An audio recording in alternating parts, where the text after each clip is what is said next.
Nahrávaš to? Dobre, lebo toto je naozaj dôležité. Dobrý deň, pozdravujem zo Štrasburgu, kde sa pred chvíľou ukončilo hlasovanie o zmene Európskej únie na federáciu. Bolo to nesmierne dôležité, historické, ale aj veľmi náročné hlasovanie. A poviem vám na rovinu, ja som z toho zdrvený, zdesený, lebo to, čo sa dnes schválilo, to sú čisté šialenosti. Dovolte mi to vysvetliť. Mám to zapísané, je toho veľa, lebo sa to hlasovalo v stovkách pozmeňovacích návrhov.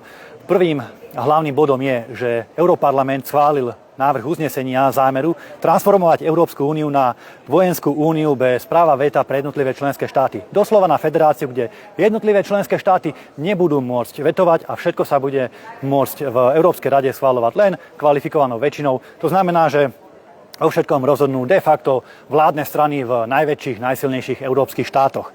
Ďalej sa má Európska komisia premenovať, zmeniť na Európsku vládu, majú to nazývať, že Európska exekutíva.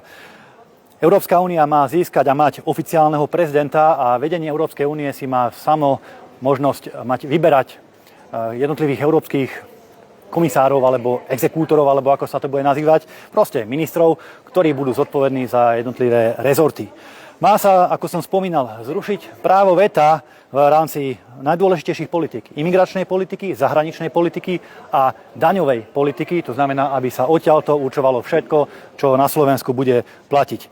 Má sa vytvoriť spomínaná vojenská únia. To znamená, má byť Európska armáda, samozrejme pod vedením Leyenovej alebo Bruselu, ktorá bude robiť poriadky po Európe a možno aj niekde po svete, kde si to slniečkári zmyslia. V rámci európskych zmluv navrhuje Europarlament vymazať slova muž a žena, totiž toto sú zastaralé koncepty, a majú sa nahradiť rodovými definíciami, to znamená rodovou rovnosťou. Niektorí dokonca požadovali v rámci pozmeňujúcich návrhov aj tzv. Rodovo responzívne rozpočtovanie, to znamená, že štátne a iné rozpočty sa majú rodovo responzívne navrhovať, aby to bolo vyvážené podľa nejakých kvót. Neviem presne, čo to znamená, lebo to normálny zdravý rozum pochopiť nemôže. Má sa posilniť ďalej Európska prokuratúra. Má sa posilniť prisťahovalecká politika, aby dokázali lepšie vykoreniť našu identitu, naše tradície a naše korene.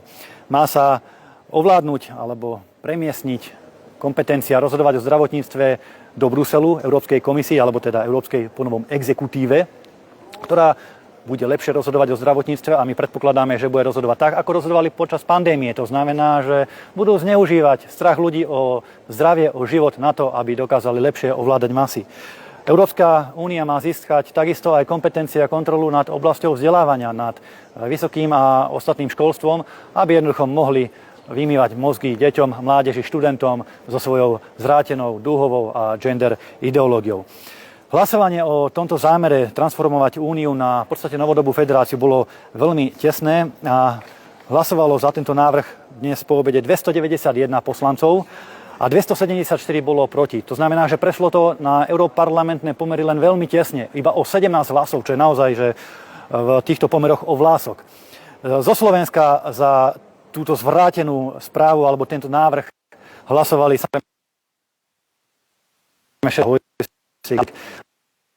a proti boli konzervatívci. Ja som samozrejme bol nielen proti, ale aj v pléne tu som vystupoval veľmi tvrdo proti tejto správe, som sa tam hádal s nimi.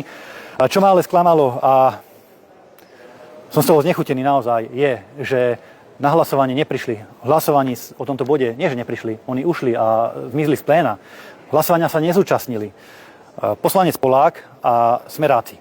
Poslanec Polák, ktorý je členom Matovičovho združenia, no nie už Olano, premenovali sa na Slovensko, ale tu, keď sa hlasovalo o tom, či sa Európska únia zmení na federáciu, tak on tu proste nie je. Pán Polák, vy by ste sa mali premenovať aj s Matovičom nie na Slovensko, ale na Brusel s tou vašou trápnou schránkovou stranou alebo firmičkou. No a Smeráci, pani Beňová, Neveďalová, pán Hajšel, ktorí dnes odišli z pléna pred hlasovaním, čím znížili kvórum a práve tých nešťastných 17 poslancov rozhodlo o tom, že toto prešlo. Znížili kvórum. Vám chcem odkázať, že viete čo, už mám tie falošné plné zuby, naozaj. Ja ocením, keď urobíte na Slovensku niečo dobré, ale tu v Bruseli robíte falošnú dvojtvárnu politiku a keď sa treba zastať Slovenska, tak jednoducho na hlasovanie neprídete. Tí progresívci si aspoň stoja za svojimi zvrátenými názormi. Aký bude ďalší postup? V decembri sa má o tomto hlasovať na Európskej rade.